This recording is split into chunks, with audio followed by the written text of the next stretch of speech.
अस्सलाम वालेकुम dear students, उम्मीद करता हूँ आप सब खैरियत से होंगे। स्टूडेंट्स, आज हमारा टेस्ट कंडक्ट हुआ कार्बोहाइड्रेट्स एंड लिपिड्स का। काफ़ी इम्पोर्टेंट पोर्शन था, थ्योरेटिकल चीज़ें थी जो आपने याद रखनी होती हैं। तो स्टार्ट करते हैं आज की इसकी discussion. Question number 1, the most important epimer of glucose is. तो ग्लूकोज का जो एपीमर है, जो मोस्ट इम्पॉर्टेंट एपीमर है, दैट इज़ द गैलेक्टोज। इसी तरह मैनोज भी है।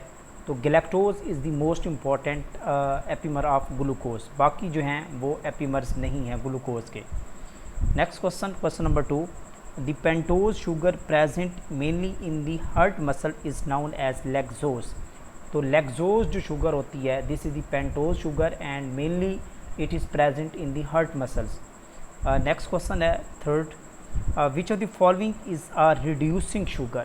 तो इसमें से देखें तो सक्रोज भी नॉन रिड्यूसिंग शुगर में आती है, अगर है, ट्री हेलोज है, तो ये these are all the non reducing sugars, but isomaltose is the reducing sugar. Basically जो आइसोमाल्टोज है, this is the isomer of maltose, और maltose this is the reducing sugar. Maltose में मैंने देखा कि माल्टोज में जो लिंक होता था वो क्या होता था, अल्फ़ा 1,4 लिंकेज होता था, जबकि जो आइसोमाल्टोज है इसमें अल्फ़ा 1,6 लिंकेज होता है। तो ये एक डिफरेंस है इसमें। बाकी these are the isomers. Next question है 4, mutarotation refers to the change in. हमने बात की थी स्टूडेंट्स कि mutarotation basically this show the optical rotation. तो ऑप्टिकल एक्टिविटी जो होती है बेसिकली म्यूटर रोटेशन फिनोमिना होता है उसमें। तो optical rotation is basically mutarotation. Next question है 5th, oxidation of galactose with the concentrated nitric acid. जब गैलेक्टोज की हम ऑक्सीडेशन करवाते हैं in the presence of concentrated nitric acid, तो देन हमें म्यूसिक एसिड मिलता है। ये काफ़ी इम्पोर्टेंट एमसीक्यू है, तो इसको नोट कीजिएगा, वेरी वेरी इंपॉर्टेंट एमसीक्यू है। देखिए, दिस इज़ द गैलेक्टोज, और गैलेक्टोज में आपने देखा होगा कि इसमें एक कार्बन पे, फर्स्ट कार्बन पे आपका एल्डो शुगर होती है, एल्डो ग्रुप होता है, और लास्ट पे CH2O ग्रुप होता है। इस तरह यानी कि दिस इज़ CHO, ये galactose 1 2 3 4 5 and this is the CH2OH। लेट कर लेते हैं, this is the galactose. Structure already आपके साथ शेयर कर चुका हूँ लेक्चर्स में।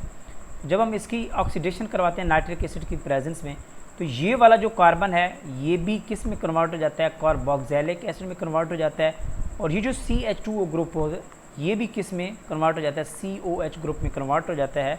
तो this is known as mucic acid कहते हैं अगर आप गैलेक्टोज ले रहे हैं। नेक्स्ट क्वेश्चन है question number 6, a positive Benedict test is not given by. ठीक है, तो सक्रोज जो है basically this not give the Benedict test, तो this give the negative test. इसी तरह आप देखें तो ये कौन सा देती है, ये बेसिकली नेगेटिव टेस्ट देती है। तो बाकी ये सारी लैक्टोज है, माल्टोज है, ग्लूकोज है, they give the positive Benedict test. Next question है question number 7, a positive Seliwanoff test, very important test है। आपके साथ मैंने ये शेयर भी किया था कि जो सेलिविनोव टेस्ट होता है basically this is use to distinguish the aldo and keto sugars. तो ये एक इम्पॉर्टेंट टेस्ट है, यानी कि एल्डोजेज एंड कीटोजेज को डिफ्रेंशिएट करने के लिए, डिस्टिंग्विश करने के लिए कौन सा टेस्ट यूज़ होता है, सेलिविनोव टेस्ट यूज़ होता है। तो बेसिकली लैक्टोज है, माल्टोज है, ग्लूकोज है, these are all the aldo sugars. तो fructose is the keto sugar and so we can easily it give the positive test. तो फ्रक्टोज जो हैं ये कीटो शुगर पॉजिटिव टेस्ट देती हैं, जबकि जो एल्डो शुगर्स हैं ये कौन सा टेस्ट देती हैं, नेगेटिव टेस्ट देती हैं। नेक्स्ट क्वेश्चन है question number 8, hyaluronic acid is found in joints. Hyaluronic acid जो है वो जॉइंट्स में होता है। 9th, glucogenesis is decreased by. Glucogenesis is the production of glucose, glucose level को इंक्रीज़ करना, this is known as glucogenesis. और ग्लूकोज लेवल जब हाई होता है तो फिर क्या होता है, इंसुलिन हार्मोन प्रोड्यूस होता है और उसके लेवल को क्या कर देता है, डिक्रीज़ कर देता है। तो this is the insulin hormone. Next question है क्वेश्चन नंबर 10, म्यूकोपोलीसेकेराइड्स आर। तो म्यूकोपोलीसेकेराइड्स आर हेट्रोपोलीसेकेराइड्स। तो बेसिकली जो म्यूकोपोलीसेकेराइड्स हैं they are also known as glycosaminoglycan. यह मैंने पढ़ा था, ग्लाइकोसा ग्लाइकोसामिनोग्लाइकन, जिसको हमने शॉर्ट फॉर्म में ये भी कहा था कि गैग्स, ठीक है। और इसकी जो बेस्ट एग्जांपल्स हैं वो हमने पढ़ी थी, हेलोरोनिक एसिड है, कॉन्ड्रोटीन सल्फेट है, these are all the mucopolysaccharides. Next question है 11, each branch of amylopectin in at the interval of glucose units. तो हमने बात की थी कि अप्रॉक्सीमेटली 25 यूनिट्स होते हैं in each branch chain of amylopectin. तो जनरली इसकी जो रेंज अगर हम बात करें तो ये 24 से 30 की रेंज आके बनती है, तो ये नोट कीजिएगा। क्वेश्चन नंबर 12 है the purple ring of Molisch reaction. तो बेसिकली जो मॉलिश रिएक्शन होता है इसमें हम क्या करते हैं, इसमें हम सल्फ्यूरिक एसिड लेते हैं, ठीक है, उसमें कार्बोहाइड्रेट लेते हैं, फिर सल्फ्यूरिक एसिड डालते हैं, तो जिसकी वजह से हमें क्या मिलता है, फर्फरल मिलता है। तो बेसिकली फर्फरल को हम क्या करते हैं, अल्फा नेफ्थोल के साथ रिएक्ट करवाते हैं, तो वो फिर जाके इसका पर्पल रिंग बनता है। तो this is the correct option. Next question है question number 13, galactose is the main constituent of milk sugar. तो ये भी हमने प्रॉपर्टी पढ़ी थी कि गैलेक्टोज का जो मेन कॉन्स्टिट्यूट है वो किसका है, मिल्क शुगर है। नेक्स्ट क्वेश्चन है 14, glycogen is present in all body tissues except. Glycogen liver में भी होती है, किडनी में भी, स्टोमक में भी, लेकिन ब्रेन में glycogen is not present. Next question है 15, iodine test is positive for the starch, dextrin and glycogen. तो ग्लाइकोजन के केस में it gives the red colour, अगर रेड आयोडीन टेस्ट देखें तो it give the red colour with the iodine. इसी तरह आप देखें कि स्टार्च भी देती हैं कलर, डेक्स्ट्रिन भी देती हैं, ग्लाइकोजन भी, ठीक है। और बाकी ये जो हैं म्यूकोप्रोटीन्स हैं, अगर है सेलुलोज है, they give the negative test, तो ये जनरली टेस्ट नहीं देती, कलर चेंज नहीं करती। नेक्स्ट क्वेश्चन है 16, विच of the following is not a polymer of glucose.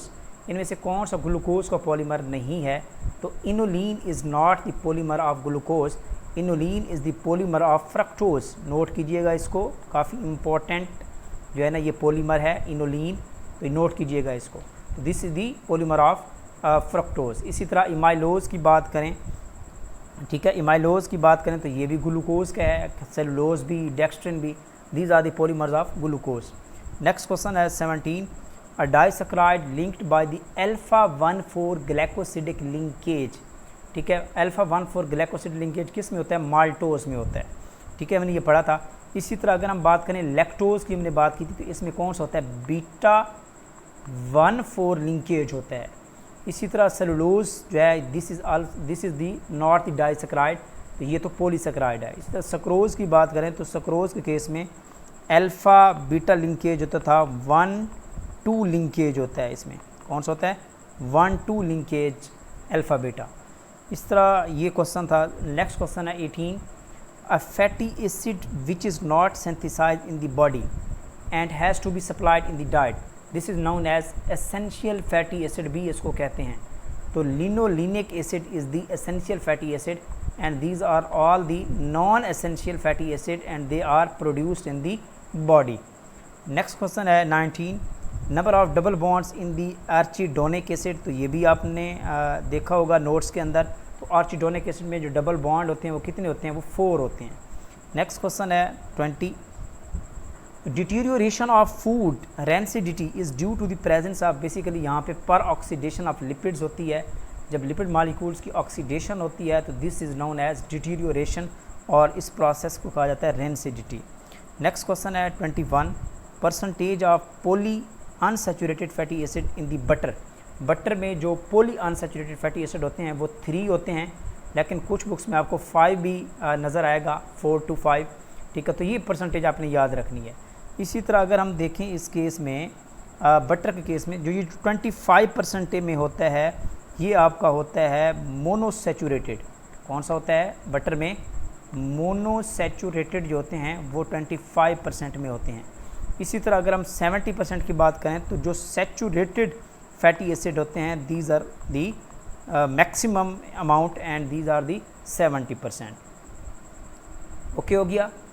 Next question है दैट इज़ वाई, ये सैचुरेटेड पार्ट ज़्यादा होने की वजह से आपने देखा कि बटर किस फॉर्म में होता है, दिस इज द सॉलिड, और सारे के सारे सिंगल बॉन्ड्स होते हैं। नेक्स्ट क्वेश्चन है 22, the end product of saponification. तो भाई सपोनिफिकेशन का जो एंड प्रोडक्ट है this is known as option D is the correct, यानी कि A and C glycerol and soap. तो ट्राईग्लिसराइड को अल्कली के साथ रिएक्शन करवाया जाता है तो आपको क्या मिलता है, ग्लिसरॉल मिलता है और साफ तो उसका साल्ट मिलता है और salt is known as soap. तो correct option is D. Next question है 23, ट्राईग्लिसराइड्स जो होते हैं उनकी नॉन पोलर साइड चेन्स होती हैं जिनकी वजह से हाइड्रोफोबिक चेन्स होती हैं, तो they are the non polar character. Major storage form of lipids, तो लिपिड्स की जो सबसे मेजर स्टोरेज फार्म है this is known as triglyceride, ठीक है। Oils and fats these are the major storage form of lipids. Next question है 25, triglycerides are the transported from liver to the extra hepatic tissues by the low density lipids. तो ये जो triglycerides हैं basically these are transported from liver to the extra hepatic tissues, ये low density होने की वजह से ये क्या करते हैं, ट्रांसपोर्ट करते हैं। नेक्स्ट क्वेश्चन है 26, cerebrosides contain all of the following except. तो हमने सेरिब्रोसाइड्स को भी हमने देखा था, तो इसकी जो कंपोनेंट्स हैं, इसके जो कॉन्स्टिट्यूंट्स हैं, उसमें एक शुगर का यूनिट होता है, ग्लूकोज या गैलेक्टोज होती है जनरली, ठीक है। इस तरह उसमें एक स्फिंगोसिन होता है और एक फैटी एसिड होता है, ठीक है। तो ये 3 कंपोनेंट्स इसमें मौजूद होते हैं, तो sulphate is not the present in the cerebrosides. Next question 27, sphingomyelins हमने बात की, this is the classification of phospholipids. तो फास्फोलिपिड्स की भी फर्दर हमने क्लासिफिकेशन की थी, तो स्फिंगो फास्फोलिपिड्स की टाइप आती है, उसमें स्फिंगोमाइलिन उसकी बेस्ट एग्जांपल है, तो फास्फोलिपिड है। नेक्स्ट क्वेश्चन है 28, fat content of eggs is about, ठीक है। तो एग के अंदर जो फैट का कंटेंट होता है वो 30% होता है। तो स्टूडेंट याद रखिएगा, एक कंपोनेंट एग है, ठीक है, और एक कंपोनेंट है मिल्क। ये दोनों जो हैं ये काफ़ी इम्पॉर्टेंट हैं, तो इनमें से आपने याद रखना है इनकी परसेंटेज। एक तो आपने जो प्रोटीन का कंपोनेंट है वो आपने दोनों में याद रखना है परसेंटेज, एक कार्बोहाइड्रेट, ठीक है, और इसके साथ साथ जो फैट्स हैं, ठीक है, फैट, ये तीनों जो कंपोनेंट हैं इनकी आपने एग में भी और मिल्क में भी ये आपने परसेंटेज अच्छे तरीके से याद कर लेनी है, और ये एग्ज़ाम के हवाले से काफ़ी इम्पॉर्टेंट है। नेक्स्ट क्वेश्चन है 29, the caloric value of lipids.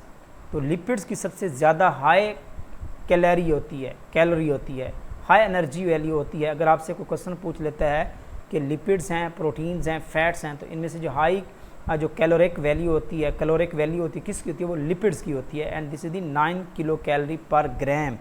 तो 1 ग्राम में 9 किलो कैलोरी इसकी होती है, इसके पास एनर्जी होती है। 30 लास्ट क्वेश्चन है, a test to evaluate detoxifying function of liver के अंदर जो है अगर कोई detoxifying function, basically this is the function of liver. तो लिवर में जो डिटॉक्सिफिकेशन होती है उसको कैसे हम इवेलुएट कर सकते हैं कि अब वो टॉक्सिक मटेरियल रिमूव हो चुका है, उसके लिए हम एक टेस्ट यूज़ करते हैं, उसको नाम है, बहुत ही फेमस टेस्ट है, उस टेस्ट को कहा जाता है hippuric acid. Hippuric acid is the famous test for the detection of, for the identification of detoxifying function. तो ये थी जी आज की स्टूडेंट्स हमारी डिस्कशन, जो आपने अच्छे तरीके से इनको याद रखना है, तैयार करना है। तो मिलते हैं नेक्स्ट वीडियो में। अल्लाह हाफिज़।